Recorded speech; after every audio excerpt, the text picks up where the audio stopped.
আসসালামু আলাইকুম রহমতুল্লাহি ওবরকাতুহ। সম্মানিত দর্শক, আপনারা যারা আওয়ামী লীগ করেন এবং আওয়ামী লীগের আদর্শকে ধারণ করেন, কিন্তু আওয়ামী লীগের দুর্নীতি এবং অপকর্মকে স্বীকার করেন না বা পছন্দ করেন না এবং মনে করেন যে এই দুর্নীতি এবং অপকর্ম ঠিক নয়।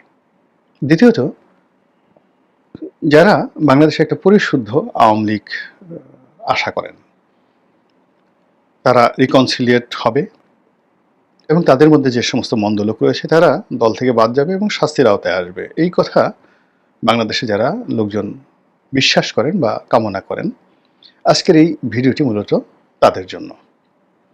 এটা অনেকটা গল্পের মতো, একটা কাহিনীর মতো। আমি কৌশলগত কারণে একটা চোর পরিবারের নাম বলবো না, কিন্তু এই পরিবারের সবাই চোর। আমি যার নাম বলছি সে অনেকবার এমপি ছিল, তার ছেলে এমপি, মানে একই সঙ্গে একই পার্লামেন্টে বাপও এমপি, ছেলেও এমপি, ভাইও এমপি। এরপরে তার জামাইও এমপি ছিল, তারপরে তার বিয়েও এমপি ছিল, মন্ত্রী ছিল, তার আত্মীয় স্বজন সবাই এরকম মন্ত্রী এমপি। কিন্তু যেখানে যেখানে তার আত্মীয় স্বজন, এই বললাম, সবাই চোর। কেউ বড় চোর, কেউ ছোট চোর, কেউ ডাকাত। এবং একই সঙ্গে সঙ্গে এদের বিরুদ্ধে চোট্টামির অভিযোগ আছে, মানে তাদের চরিত্র ভালো না। চোর এবং চোট্টা দুটো একসঙ্গে। তো এরকম একটা চোর পরিবার আমেরিকাতে আছে, আমেরিকাতে আশ্রয় নিয়েছে এই বিপদের এই সময়টিতে। এখন একজন আওয়ামী লীগের সমর্থক আমাকে মাঝে মাঝে টেলিফোন করেন এবং তিনি বলেন যে, রনি ভাই, বহুদিন ধরে আমেরিকাতে আছি। ভদ্রলোকের বয়স 52-53 বছর। বহুদিন ধরে আমেরিকায় আছি, সকাল থেকে রাত অবধি 10 ঘন্টা, 12 ঘন্টা, 11 ঘন্টা পরিশ্রম করি।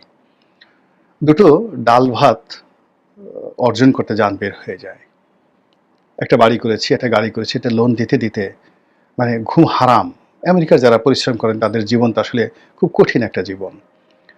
তো বললো যে এগুলো করি, তার সঙ্গে সঙ্গে আবার আওয়ামী লীগ করি মনের আনন্দে, আদর্শী। কিন্তু আওয়ামী লীগ থেকে আমেরিকাতে থাকি, এখানে আমাদের কিছু পাওয়ারও নেই, চাওয়ারও নেই, কিন্তু দল করি। তো বললো যে এই যে আমেরিকাতে আমি যেখানে আছি, আমার পাশে সবচেয়ে দামি একটা বাড়ি, এরকম একটা এই চোর ফ্যামিলি, একটা ফ্যামিলির নাম বললো, এই বাপ বেটা এসে এখানে আছে। তো এরা এখানে রোলস রয়েস গাড়িতে চড়ে, বাপেরও রোলস রয়েস গাড়ি, ছেলেরও রোলস রয়েস গাড়ি। আর এই বাপ বেটা চোর এই রোলস রয়েস গাড়িতে করে তারা মসজিদে যায় নামাজ পড়ার জন্য। আমরা যারা দেখি, লজ্জায় আমাদের একবার মনে হয় থাপ্পড়াইয়া গাল ফাটাই ফেলি, কিন্তু পারি না।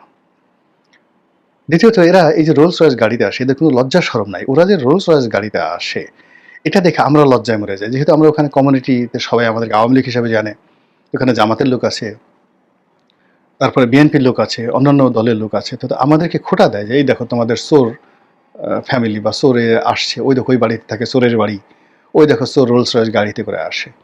তো ওদের এই সকল কথাবার্তা আমরা যখন শুনি, প্রতিপক্ষের কথাবার্তা শুনি, লজ্জায় মানে মাথা নুয়ে থাকি।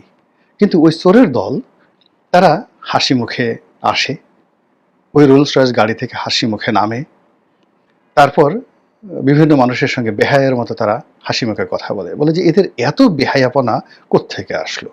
তো তিনি এই কথা অনেকক্ষণ ধরে বলছিলেন এবং আমি যখন তার কথা শুনছিলাম, বিশ্বাস করেন আমার এত খারাপ লাগছিল, বিকজ ওই চোর ফ্যামিলিটাকে আমি চিনি, খুব ঘনিষ্ঠভাবে চিনি। আমি তো বললাম যে আপনারাও একটু চিন্তা করলেই বুঝতে পারবেন যে কারা, যে ফ্যামিলিতে সবাই চোর, সবাই মানে তাদের চারিত্রিক কিছু অলঙ্ঘন রয়েছে এবং তারা রাজনীতি তাদের ব্যবসা।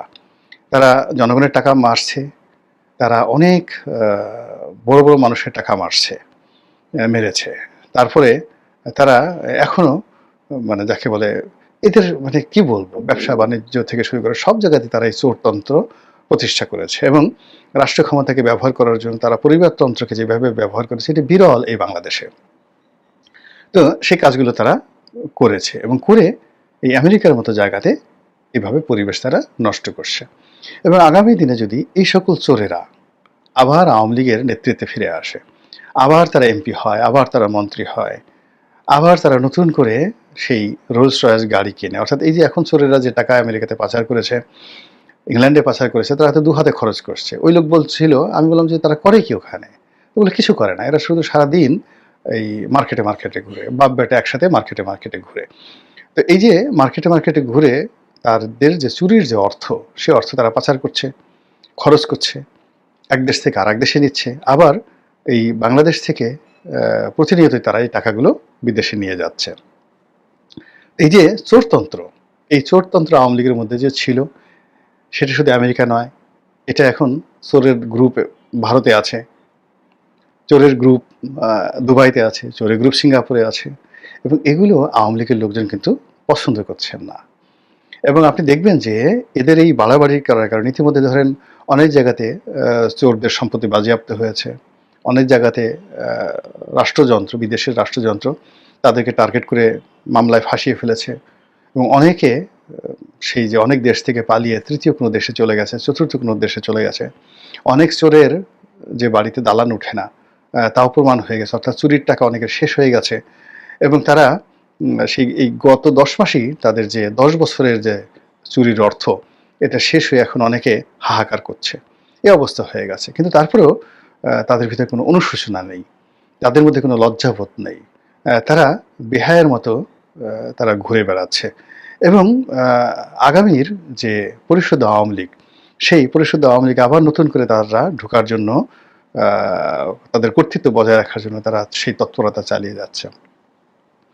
এটা দেশের বাইরে যারা আওয়ামী লীগ রয়েছেন, তারা অপমান বোধ করছেন, কষ্ট পাচ্ছেন, এবং এগুলো নিয়ে দেখবেন যে আর কিছুদিন পরে এই আওয়ামী লীগের নেতাকর্মীদের হাতেই এ সমস্ত চোরের ফ্যামিলি মার খাবে। একইভাবে বাংলাদেশে যারা এখন জেলে আছেন আওয়ামী লীগ করার কারণে কিন্তু সৎ ছিলেন, আবার যে সকল নেতাকর্মী রাস্তাঘাটে ঘুরে বেড়াচ্ছেন, এই সময়টাতে মারাত্মক বিপদে পড়েছেন, বাস্তুচ্যুত হয়েছেন, তারাও কিন্তু এই যে বাংলাদেশে যারা চোর আছেন পালিয়ে, বিদেশে যারা আছেন, এই আওয়ামী লীগের লোকজনই তাদেরকে টার্গেট করে পিটানোর জন্য তারা কিন্তু ঘুরে বেড়াচ্ছে। ফলে আগামীতে চোরতন্ত্র কিন্তু বাংলাদেশে, বিশেষ করে আওয়ামী লীগের চোরতন্ত্র হুমকির মুখে আছে, এবং চোরেরা বিএনপির লোক লাগবে না, জামাতের লোক লাগবে না, ডক্টর মোহাম্মদ ইউনূসের লোক লাগবে না।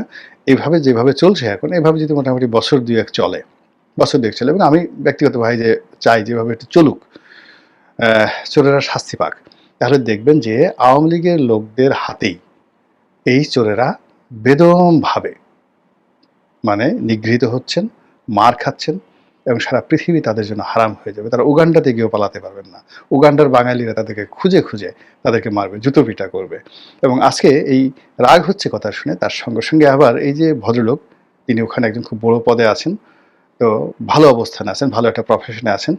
তিনি যে তার দলের একজন গুরুত্বপূর্ণ ব্যক্তি, যিনি কিনা চোরের বংশ, পিতা পুত্র মিলে একসাথে চোর করেন, জামাই শ্বশুর মিলে একসাথে চুরিচামারি করেন, এরকম একজন লোকের প্রতি আনুগত্য না দেখিয়ে, তাকে সালাম না দিয়ে বলে যে আমি তো ওরে কোনোদিন সালামও দেই না, ওদেরকে না চিনার ভান করি, কথাই বলি না, অথচ তিনি একজন কট্টর আওয়ামী লীগ। তার মধ্যে যে এই যে একটা জিহাদি মনোভাব দেখলাম, চোরবাদকে ঘৃণা করার জন্য, চোরদেরকে অপদস্থ করার জন্য তার ভিতরে যে একটা জিঘাংসা দেখলাম, তার মধ্যে যেটা ক্রোধ দেখলাম, এটা দেখে আমার কাছে ভালো লাগলো যে আমাদের বোধহয় রাজনীতিতে একটা গুণগত পরিবর্তন আসতে চলেছে।